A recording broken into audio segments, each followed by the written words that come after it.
பாலும் தெளிதேனும் பாகும் பருப்பும் இவை நான்கும் கலந்துனக்கு நான் தருவேன். கோலம் செய் துங்கக் கரிமுகத்து தூமணியே நீ எனக்கு சங்கத் தமிழ் ஒன்றும் தா.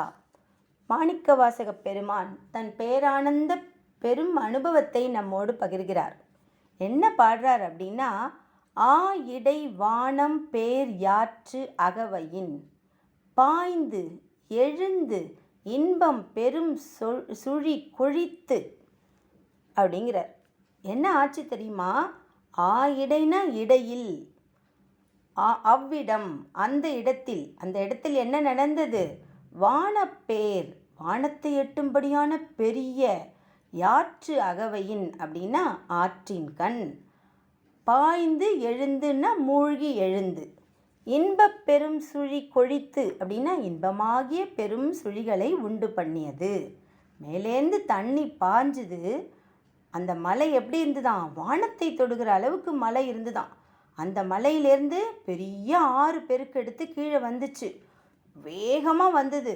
அது எப்படி தெரியுமா இருந்தது? ஆனந்தத்தை ஊட்டும் பெரிய சுழிகள் அதில் உருவெடுத்தன. பெரும் சுழி தண்ணிலன்னா பயம் வரும். ஆனால் இது அப்படி இல்லை. இந்த சுழி எப்படி இருந்துதான்? ஆனந்தத்தை கொண்டு வந்தது. அது என்ன செஞ்சது தெரியுமா? சுழித்து எம் பந்தம் மாக்கரை பொருது அழைத்து இடித்து.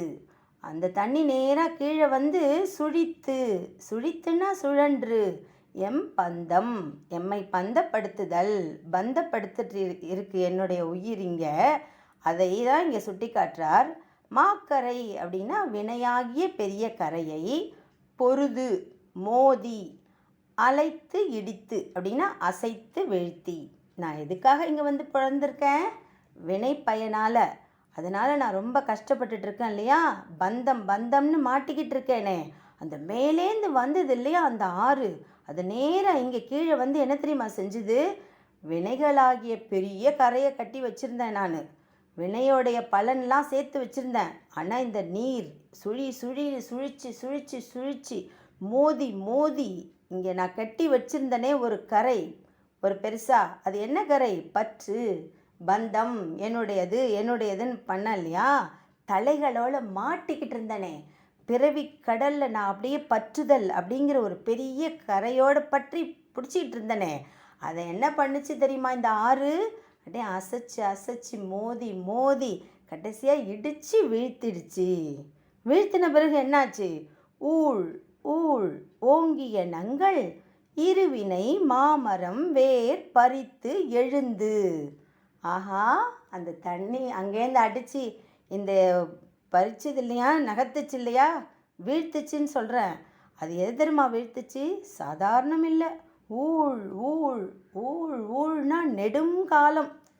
இருவினை அப்படிங்கிறார். இருவினைனா நல்வினை தீவினை. எத்தனையோ பிறவிகள் எடுத்தாச்சு. அதை நம்ம புழுவில் ஆரம்பித்து ஏகப்பட்ட பிறவிகள் எடுத்தாச்சு.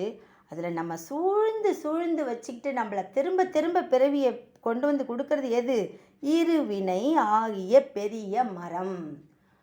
நல்வினை தீவினை இரண்டுக்குமே நம்ம திரும்ப பிறந்து நம்ம வினையை அனுபவிக்க வேண்டிதான். அந்த மரத்தை வேரோடு பறித்து களைந்தது அந்த நீர்ப்பெருக்கு. அந்த மலையிலேந்து வந்ததே நீர் சுழிச்சு அடித்து மோதி நான் சேர்த்து வச்சிருந்தனே வினை பயன். அது அப்படியே அந்த மரத்தை வேரோடு பறித்து களைஞ்சிடுச்சு அந்த நீர்ப்பெருக்கு. அப்போ அது எப்படியேப்பட்ட அருள் பெருக்கு, அது கருணை பெருக்கு. அப்படியே அங்கேருந்து அப்படி பண்ணிடுச்சு. இதை வேரோட சாய்ச்சிடுச்சு. சரி, வேரோட சாய்ச்சிட்டு அப்புறம் என்ன பண்ணுச்சு அப்படின்னா, உருவ அருள் நீர் ஒட்டா அருவரை சந்தின் வான் சிறை கட்டி மட்டு அவிழ் வெறி மலர் குளவாய் கோழி நிறை அகில் மாப்புகை கரைசேர் வண்டுடை குளத்தின் மீ கொள மேன் மகிழ்தளி நோக்கி அப்படிங்கிறார். உருவ அப்படின்னா உருவும்படி, ஊடுருவி செல்லும்படி. வரைச்சந்து அப்படின்னா மலை இடுக்கு. வான் சிறை அப்படின்னா பெரிய அணை. மட்டு அவிழ் தேனுடன் மலர்கின்ற. வெறி மலர் அப்படின்னா மனம் மிகுந்த மலர். குளவாய் அப்படின்னா நிறைந்த குளம். கோலி அப்படின்னா அமைத்து வளைத்து அப்படிங்கிறார். அந்த நீர் என்ன நீர் தெரியுமா? மேலேந்து வந்தது இறைவனின் திருவருள். அந்த நீர் என்ன பண்ணுச்சு? ஊடுருவி பாய்ந்து ஓடும்படி செய்தாய். இறைவா, நீ எவ்வளோ பெரிய கருணை நிறைந்த கடல். உள்ள வந்து வினைப்பயனை மரத்தை வேரோடு சாய்த்தாய். அப்படியே உள்ள மலை இடுக்கில் ஓடி ஓடி பெரிய அணை கட்டிட்டியே. பெரிய அணை கட்டி நீர்த்தேக்கத்தை குளமாக மாற்றிட்டியே. அந்த குளத்தில் அழகழகான பூக்கள் பூத்தனவே. அந்த பூக்கள் வந்து மனம் சொரிந்தனவே அப்படின்னு சொல்கிறார். அந்த பெரிய கரையில் மோதி வினைகளை அடியோடு சாய்ச்சிட்டு உன்னுடைய திருவருளை தண்ணீர் மாதிரி அழகாக ஓட செய்தாயே. நீ மலையிலேந்து வரியா? அதனால் சந்தன மரங்கள் வேற அங்கே இருந்தது. அதையெல்லாம் உருட்டி கொண்டு வந்து பெரிய அணை கட்டி பெரிய அழகான குளம் வந்தது. அங்கே தேன் விரிய பெற்ற மனம் பொருந்திய மலர்கள் இருந்தது அந்த குளங்களில். அந்த மாதிரி ஒரு அழகான நீ சீனையே அந்த இடத்துல எனக்காக கிரியேட் பண்ணிட்ட. மாமரம் அப்படின்னா பெரிய மரம். அதெல்லாம் நீ எடுத்து வேரோடு அறுத்துட்டு ரொம்ப ரொம்ப அழகாக நீ பண்ணிட்ட அப்படிங்கிறார். நிறைந்த அகிலின் பெரிய புகையுடைய அப்படின்னா கரைக்கண் சேர்ந்துள்ள வண்டுகள் மொய்க்கின்ற. வண்டுகள் மொய்க்குது. எங்கே வண்டுகள் மொய்க்கும்? மலர்களில். எதுக்காக மொய்க்கும்? தேன் எடுக்கிறதுக்காக. அந்த மாதிரி ஒரு அழகான இடத்த நீ வந்து உருவாக்கி கொடுத்துட்டியே. உன்னுடைய அருளை நான் என்னன்னு சொல்கிறது? மா புகை கரை சேர் வண்டுடை குளத்தின் மீக்கொள மேன் மகிழ்தலின் நோக்கிங்கிறார். அப்படியேப்பட்ட பெரிய மகிழ்ச்சியை கொடுத்துட்ட நீ. ஏன்னா நீ எனக்கு அவ்வளோ அழகான ஒரு குளத்தை கிரியேட் பண்ணி கொடுத்துருக்க. எனக்கு அப்படி மகிழ்ச்சியாக இருக்குது அப்படிங்கிறார். அப்புறம் என்ன சொல்கிறாரு? அருச்சனை வயலுன் அன்பு வித்திட்டு தொண்ட உழவரார தந்த வண்ட தரும் பெறன் மேகன் வாழ்க. பண்ணி இவ்வளோ பண்ணிட்டியே, நான் உனக்கு என்ன சொல்லணும்? அருச்சனை வயலுள் உன்னுடைய பேரருளை கொடுத்துட்ட. நான் அர்ச்சனை செய்யணும். அர்ச்சனைன்னா வழிபாடு செய்யணும். தொண்ட உழவர் அப்படின்னா தொண்டர்களாகிய பக்தர்கள். ஆரத்தந்த அப்படின்னா உண்ண கொடுத்த. அண்டம் பரவெளி. அரும்பெறல் அப்படின்னா பெறுதற்கு அரிய. மேகன் அப்படின்னா யாரு? மேகன், கரிய மேகன் அப்படின்னாலே மகேஸ்வரன், மேகம் போன்ற கடவுள். நீ எனக்கு கொண்டு வந்து கொடுத்துட்ட இல்லையா அருளை? என்னுடைய இரு வினையை போக்கிட்ட இல்லையா இறைவா ஈசனே? வழிபாடு என்னும் வயல் இருக்கே, நீ எங்களுக்கு அழகான ஒரு வழி காமிச்சிருக்கியே. இங்கே வழிபடலாமே ஒன்று. அந்த வழிபாடுங்கிற ஒரு அழகான வயல். ஏன்னா நீ வந்து தண்ணியை தேக்கி கொடுத்துட்ட, அணை வேற கட்டிட்ட. அதனால் நாங்கள் என்ன பண்ணலாம்? வழிபாடுங்கிற ஒரு வயலை அமைத்து அந்த இடத்துல நாங்கள் விதை போடணும். என்ன விதை தெரியுமா போடணும்? நாங்கள் யார்? வெறும் அடியார்கள் தானே, அற்ப மானிடர்கள் தானே. நாங்கள் எந்த விதையை தெரியுமா போடுவோம்? எங்களுக்கு முன்னாடியே தெரிஞ்சிடுத்தே உனக்கு எந்த விதையை போட்டால் நீ வளருவன்னு. அன்பு என்னும் விதையை இடுவோம். அன்புங்கிற விதையை இட்டுடுவோம் நம்மளோட வயலில். பரவெளியில் பிரகாசிக்கிற பெரிய பொருளாகிய மேக ஈஸ்வரன் வந்து என்ன பண்ணுவான்? சிவபோகம் என்னும் அமிர்தத்தை இறைவனின் தொண்டர்களாகிய உழவர்கள், நாம தானே உழவர்கள், நாங்கள் எங்களோட வயலை வச்சுருக்கோம். அந்த வயலில் என்ன தெரியுமா விதைச்சி வச்சுருக்கோம்? அன்பு.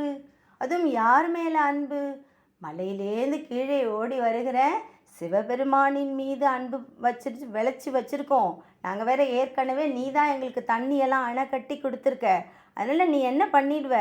அழகா சிவபோகம் என்னும் அமிர்தத்தை கொடுப்ப. ஆஹா, இது எப்படியேப்பட்ட விதையாக இருக்குது. விதை போட்டால் செடி வரும். இங்கே எப்படி வருமா? அமிர்தமே வரும். ஏன் அமிர்தம் வரும்? நீ அல்லவா வருகிறாய். இறைவனாகிய நீ இல்லை அருளை பொழியப் போகிறாய். அதனால் உழவர்களான நாங்கள் ஒரு அழகான வயல் அமைத்து அந்த வயலில் நீர் ஊற்றி என்ன பண்ண போகிறோம்? எங்களுடைய அன்பான விதையை போட்டு உன்னையே சிந்திச்சிட்ருக்க போகிறோம். அப்போ நீ என்ன பண்ணுவ? இவங்கெல்லாம் உழவர்கள். எப்படிப்பட்ட உழவர்கள்? ஈசனை நினைக்கும் உழவர்கள். என்ன விதையை போட்டுட்டு காத்துட்ருக்காங்க?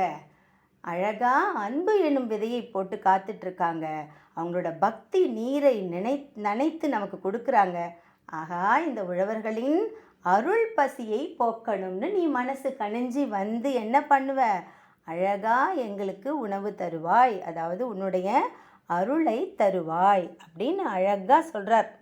அதாவது உலக நிலை, பக்தி நிலை, யோக நிலை அப்படின்னு 3 நிலைகளும் வரும் அப்படின்னு சொல்கிறாங்க. வானத்திலேருந்து மழையாக கீழே இறங்கி ஆகாய கங்கை வருது இல்லையா? எப்படிலாம் உள்ளே நுழைஞ்சு வரும் ஆகாய கங்கை, மலைத்தொடர்களெல்லாம் வரும். அப்படி வரும்போது அங்கே என்ன இருக்கும்? சிவபெருமானுடைய ஜடாபாரம் இருக்கும். அதை தாங்கிக்கிட்டு இருக்கு இந்த சிவபெருமானின் ஜடாபாரம்தான் இந்த கங்கையே, ஆகாச கங்கையை தாங்கி கொண்டிருக்கிறது. அது அங்கேருந்து கீழே வரும் பொழுது பூலோக கங்கை வருது. பூலோக கங்கை கீழே என்ன பண்ணுது? நிறைய மலை இடுக்குலெல்லாம் ஓடி ஓடி விதவிதமான வடிவெடுக்குது. அப்போ அந்த நீரை நிறுத்துறதுக்காக, தேக்கிறதுக்காக அணை கட்டி வச்சுருக்கோம் நாம். அப்புறம் சமவெளியிலலாம் நிறைய சாகுபடி செய்து கொண்டிருக்கிறார்கள் உழவர்கள். அது மாதிரி இங்கே என்னாவது? நாம் வினைங்கிற எதை சேர்த்து வச்சுருக்கோம், வினைப்பொருளை, அதை நாம் எப்படியாவது நீக்கணும். அதுக்கு சிவபெருமான் என்ன பண்ணுறாரு? நல்வாழ்வு வாழ்ந்து இன்புற்று இருக்கும் மக்களுடைய பக்தி மார்க்கத்தில் நனைந்து இவங்களுக்கு பெரும் நிலையை அளிக்கணும் அப்படின்னு அவர் நினைக்கிறாரு. அதனால் என்ன பண்ணுற நீ?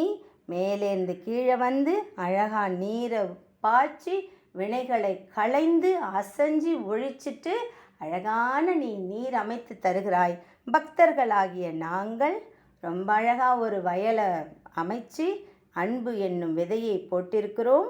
நீ நேராக கீழே அழகாக பேரருள் என்னும் அமிர்தத்தை தருகிறாய்.